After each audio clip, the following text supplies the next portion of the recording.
ఈ ఇవాంజలిస్టులు, ఇండియాలజిస్టులు సనాతన ధర్మాన్ని వక్రీకరించారు. ఇప్పుడు వీళ్ళు ఎలా తయారయ్యారంటే, ఫర్ ఎగ్జాంపుల్ నేను ఒక గొర్రెకి ఒక స్టోరీ చెప్తున్నాను. అలా కాదు బాబు, ఇప్పుడు విషయం విను, నీకు ఒక కాన్సెప్ట్ చెప్తాను, ఆ కాన్సెప్ట్ నీకు అర్థం కావడానికి నీకు ఒక స్టోరీ రూపంలో చెప్తాను విను అని అన్నాను. సరే అని అన్నాడు. నేను స్టోరీ చెప్పాను అన్నమాట.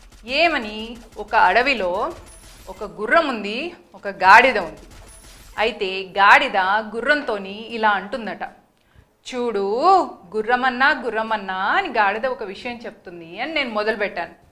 పెట్టగానే మన గొర్రె ఉన్నదిగా వచ్చేసి, ఎక్కడైనా గాడిద గుర్రం మాట్లాడుకుంటాయా అని అన్నాడు.